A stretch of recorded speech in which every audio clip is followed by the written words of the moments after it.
Hello, welcome to this episode of Pardon Your French podcast, partnered with Copper Cock Distillery. We are just fresh home to our new studio. Ta-da! Look at all the hard work that Steph put in to create this wonderful space for us. We just got back from the Ribrac market. Yeah, which was amazing. I've never been. Obviously, you live kind of close by, so you know how it normally is, where I live about 45 minutes, an hour away, and I have never been there on market day before. Yeah. So I went with Carter and we met up, did we? And I was like, oh my God, I've never seen so many people. It's in one place, unless you go to Angoulême or Bordeaux. Like, yeah. It was crazy busy. Yeah. Amazing to see so many locals, but tourists having a lovely time as well, and all the businesses incredibly busy and doing extremely well, which I love to see that buzz and that vibe. It was awesome. I mean, it is like, it's an incredible part of the community. Yeah. Every week, rain or shine, this time of year, it is mental. You've got so many tourists in town for July and August that it really hits. You know, just walking through, it was very obvious that we're struggling to make our way. Yeah, and there's a lot of prams as well. Yeah, my shopping bags with people, which, you know, as soon as I saw all the fresh local produce and stuff, I was like blown away. And the different smells, like the cheeses, the fishmongers, the plant. Yeah, the rotisserie chicken, two rotisserie chicken places. There's quite a lot of like Asian cuisine now too. There's a few like places that do like spring rolls and yeah, stuff like that. And then there's a paella stand. I saw that. She's shouting at people. Yeah. Come try the paella. Yeah, I saw that. And then Carter went and bought some plastic rubbish, like and then some sweets. So he was happy. And then we took a expensive picnics. And then we went and had a coffee, didn't we? Yeah, we went to Café de Cologne, which is like a real mainstay of Ribrac. It's like the Parisian style cafe.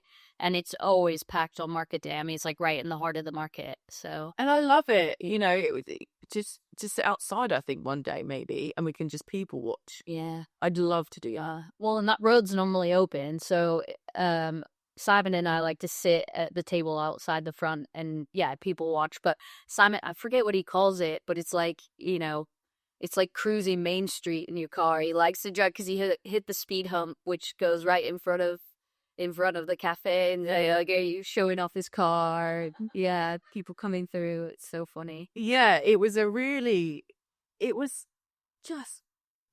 felt to me a bit like being on holiday in France. And then Carter was going, oh my God, Mum, you're like a bloody tourist. I was like, I know, look at that chateau. Look at the church. There's a cinema down there. Yeah. And he was like, oh my God, you know, we live around here. And I was like, yeah, I know, but I never spend enough time coming out and visiting places. So it was a really nice change, and only because somebody wanted some copper or cock gin that we decided to meet there before we came here to film.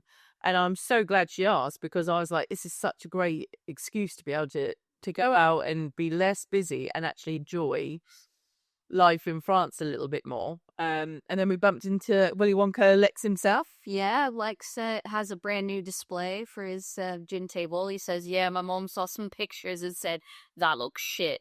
Said he has a biscuit table, wasn't it? It was literally a table with bottles of it, and now he's got like an actual display. Yeah. So you were lured in by the 44-carat snow globe. I love that. I didn't know he did that one. And I saw it, and Carter turned it upside down. He's like, this is like a snow globe. I was like, yes, what an amazing colour. And I cannot wait to pour it in a glass. Yeah. You know what I mean? And sit on that. Yeah. Well, and we're getting really excited because Tuesday we're going to the distillery and we're going to do some mixology. We're going to come up with our Pardon Your French cocktail. Yeah. Or multiple. We're talking about multiple, like seasonal cocktails, so it might be 3 or 4. You know, yeah, I reckon 4. We'll even come up with 4.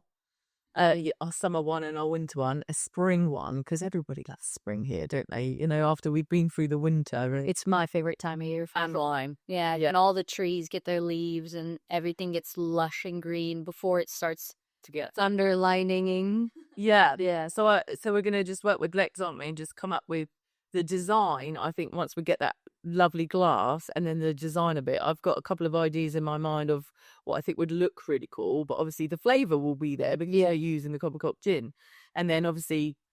Like I didn't realise it until I saw it on his stand. I was like, "Oh my god, you do vodka and rum?" Yeah. Which I wasn't aware of. And I'm excited because I like the rum. It's not your typical rum. It's got it like you don't stick your nose in it and go woof. Yeah, You know, it's got that like sweetness and the spices really come through. And so we were saying I like that as a winter one. a winter, like a winter cocktail. yeah.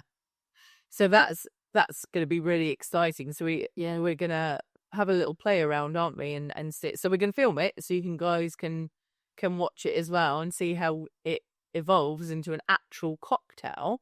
Yeah. Which will then be stocked in bars and restaurants in and around the Charente and the Dordogne, which is quite crazy because then we've got our cocktail mats with the Coppercock gin and then Pardon Your French on the back as well. Yeah. So we're going, making some cool ads and posters and stuff. So we've gone full force, but it's mad because it's just snowballed like naturally into that, and it's evolved, which is great because we haven't had to force or chase anything. It's found its natural progression, and it's quite overwhelming, really. Well, I mean, it's happening fast as well.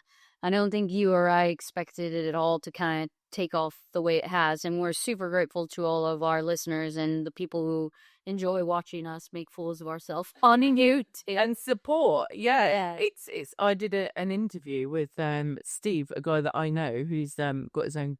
We're going to have him on the podcast. We're going to have him on the podcast when he's back. He's off to America, strangely enough, to do some filming and stuff in the documentary there, and then he's coming back. So he'll interview like both of us. But I did a little interview for his TV network. Yeah, and he said, "Well, how did it start?" And I was like, "Yeah, it's a weird story, and he's like, "I can't believe how well it's gone." Yeah, the fact that this is only episode 20. It's only right at the end of July now. We only started in April. And it's crazy. Like if you look at the stats now, it's in 25 countries. Every episode I would like update with like 25. But did you see that like some of the listeners are coming from Singapore and Russia? And I was like, I know nobody in Singapore or Russia. It's okay. They're stealing our likeness to use in AI. Don't worry. That's fine. Carry on. The idea of putting yourself out there, in a way that you wouldn't normally. So I've never been like a big social media user, and I'm trying to a bit more, and I have people coming like, "Oh, I saw that you're doing this thing." It's like you start popping up on my Instagram stories a lot more often, and I'm like, yeah. But also, that's the point.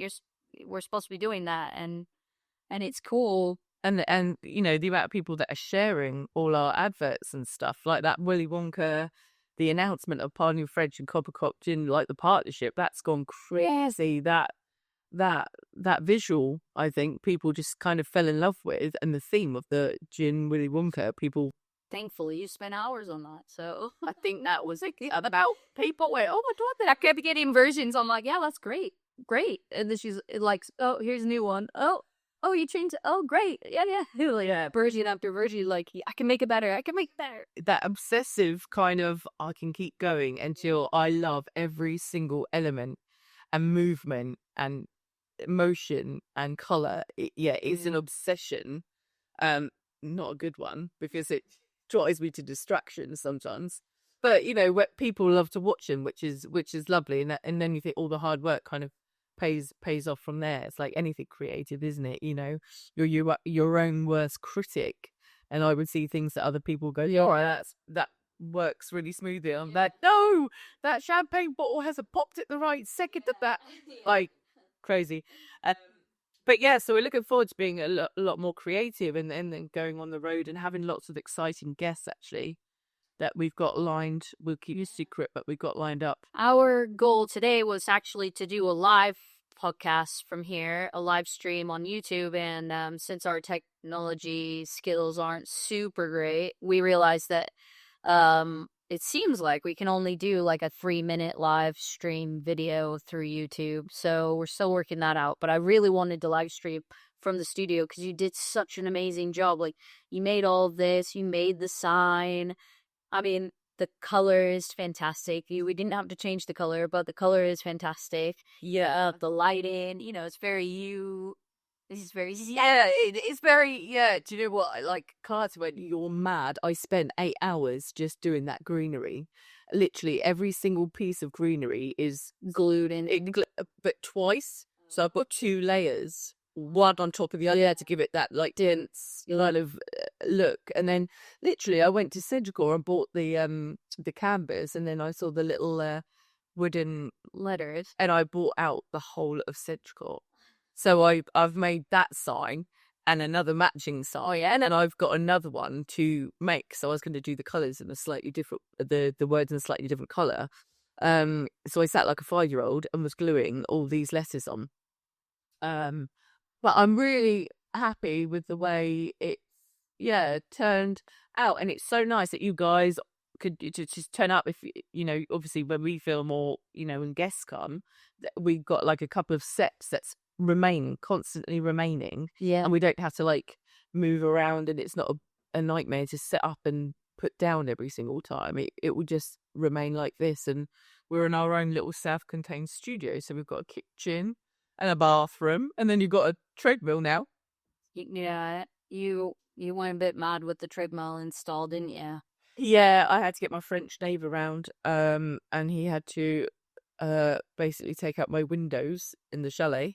Luckily, my dad. So the treadmill didn't fit, it folds up, right? Even though it even folded up, it doesn't fit through the door. We took this door off here. We literally had the door off to try and get it through, and even that, it was going nowhere. And then my French neighbour, I was like, Fabrice, can you help me? And he came around and he was like, oh, definitely. I was like, I know. And my dad luckily had gone to Petonk, because otherwise I think he might have killed me. Another Stephanie adventure that he just wasn't buying into. Well, he was so grumpy about having his bedroom stolen. I just, kick him out. We stole his little house. It smells so good now. It smells like so not man. But I'm like, you've got a really beautiful 2-bedroom gîte.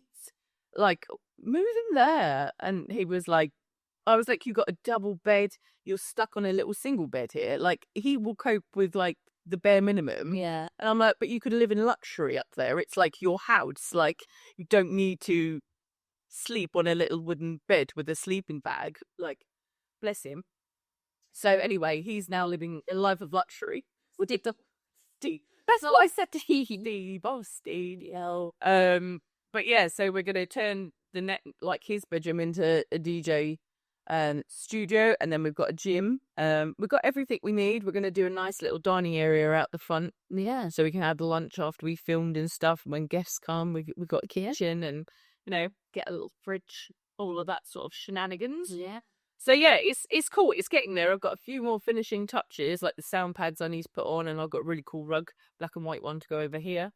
But we're on our way. But because it's half term, trying to wrangle Carter and have enough time to actually get anything done with that. Mom, I'm hungry.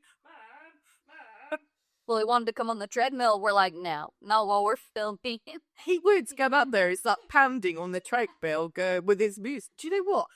I got him on it, and I was like, I'll put on my music. And he went, oh, this is rubbish. And I was like, well, thank you. I thought it was quite down with the kids, my dancehall music. And he went, no, put on some. And he was on the treadmill with classical music.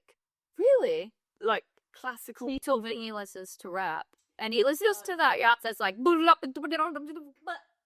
literally skibbity bob, whatever. Hey, this has landed. But he's incredibly good at rap. He can rap. He can do Eminem, like all the individual words. And at one point, I was like, it's living with somebody on steroids, because he's talking and rapping at 1 billion miles an hour, and my brain's going. Just screaming inside. So the fact that he was listening to classical music, I was like, actually, I'm quite down with this. Like, this vibe, it is quite a Oh, soothing, yeah. Yeah, it was my like nice a change of scenery for my brain. Yeah. So that's what else is going on.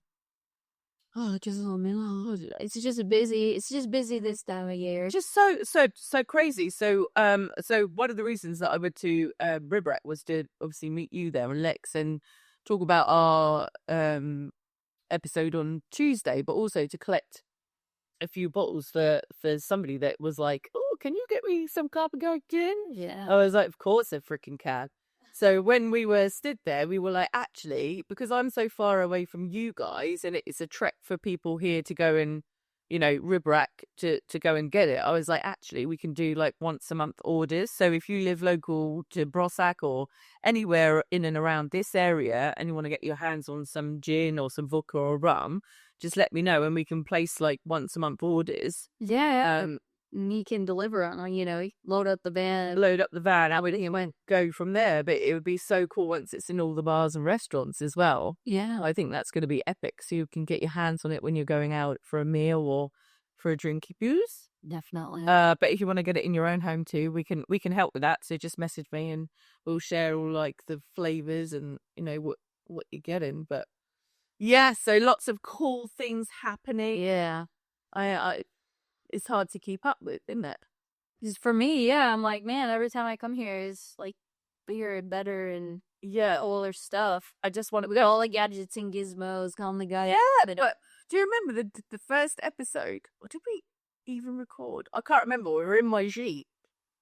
Well, we tried to record an episode in the Jeep, and then we realized that, like, straight away that we had set it up wasn't going to working. So we had our first official one was in the studio and Hyde is a house, yeah. But we do have that clip of the French stare. Oh yeah, Never's driving by.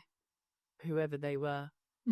Yeah. So it's gone from, well, we still don't really know what we're doing, but in a sense of it looks a bit better now. We've got like a proper studio but you think that was only 19 episodes ago for the progression of like, then we've upgraded all the equipment and things like that. It's only because you guys seem to love it and listen that, we've then gone, actually, now we need to set up as a proper business. Yeah. Which is...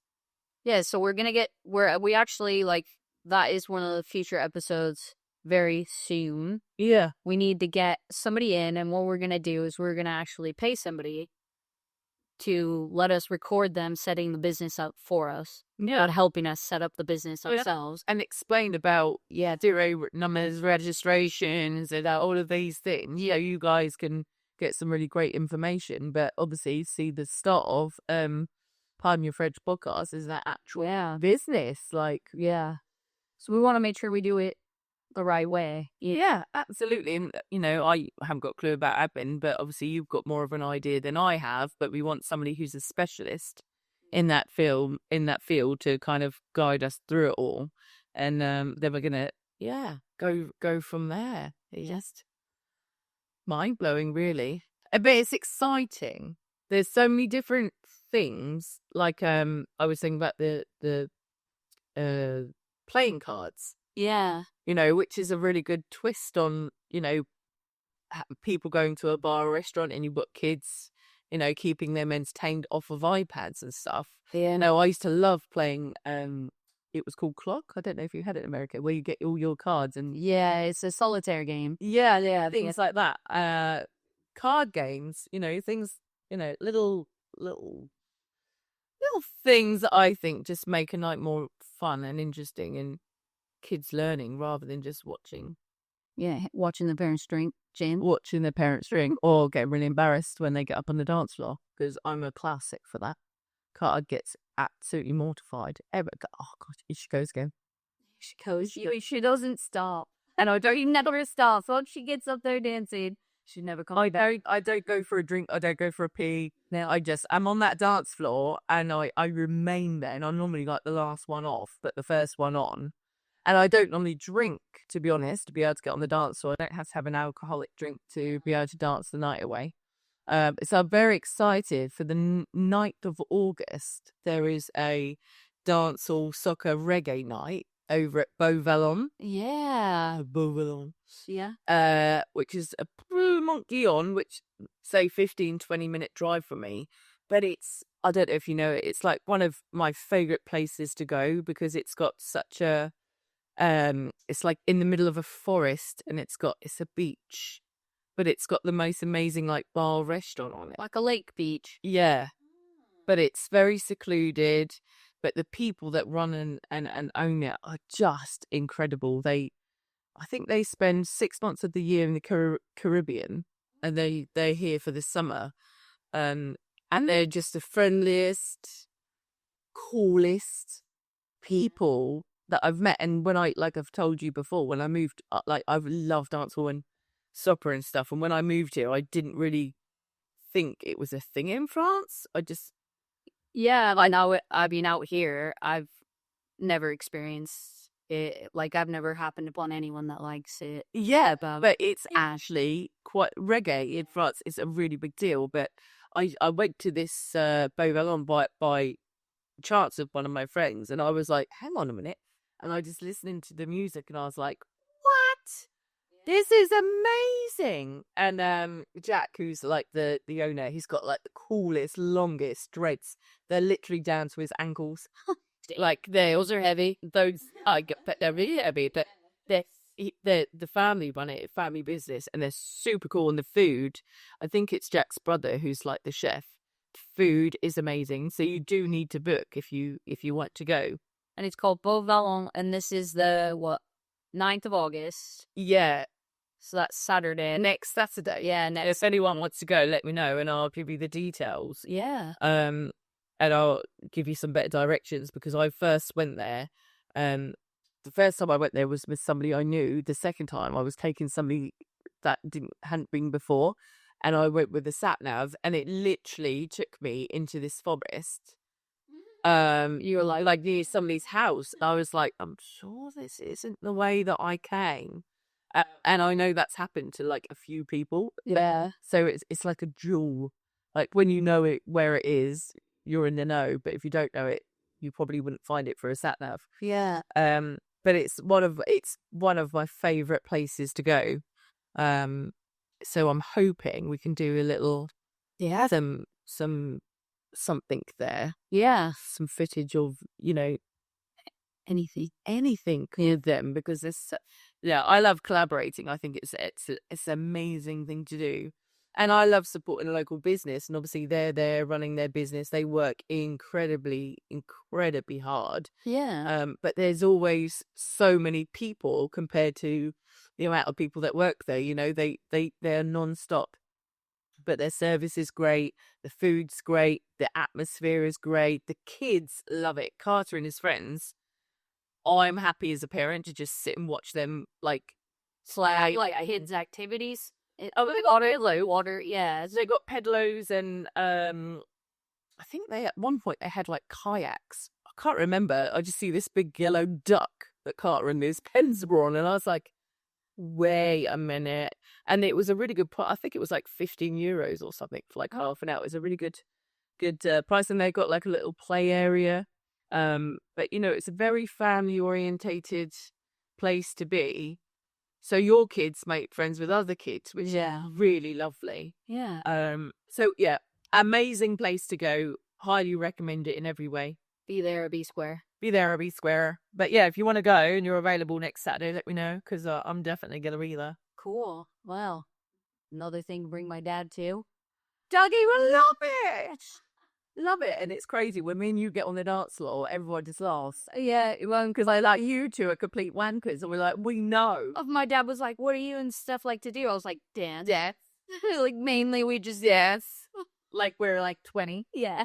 The next day I'm like, I can't walk, but I had so much fun. Yeah, so much fun, and you just lose yourself. But then like I remember Natalie saying to me like she loves to see us dance because we make her happy. Yeah. Just watching us being complete tossers, and so she loves it. But the only person that doesn't is Cassie. Yeah. Dance like no one's watching. I make sure you just said, I know, that's what we do. We both dance like no one's watching, but then there's Carter in the corner like, this judge's experience. He's like the most judgmental kid. Yeah. And can't all be cool like he is. So. I know, and then he does like impressions, right? Yeah. He'll phone his dad, and then he'll go, "Oh God, Mum's mother was dancing again last night," and then he'll start like taking the piss out of me, and then his dad was like, "Was she doing this?" And then he said, "Yeah." I met his dad in a nightclub, and yeah, so they constantly take piss out of me. But I don't care. Whatever. Gotta live my life, man. I'm 43. Yeah. I'm living every day like it's my last. Like, so yeah, it's Saturday the night. Brilliant. So we're very excited. There's lots of Lots coming up. For sure. yeah, and some incredible guests all coming your way. So thank you so much for your support. Like it's overwhelming, and we truly appreciate every single one of you. And thank you so much. Please remember, if you're enjoying Pardon Your French podcast, to like and subscribe and follow us on social media, share. You know, if there's something that we've said that you really connect with, let us know. If there's something that we haven't yet said that you want us to, because you think it'd be an important addition to our Pardon Your French family, then please let us know. Yeah, and we'll act on it, and then we'll launch some details for the community event for August. We're working on that, and then we'll record the episode for the cocktail next Tuesday, and then we'll release that on the Friday next week. So the Bobo on party on the 9th. There's so many things like happening at the minute, which is amazing. Yeah. Thank you so much for tuning in to Pardon Your French podcast in partnership with Copper Cup Distillery. We'll see you next time. Bye.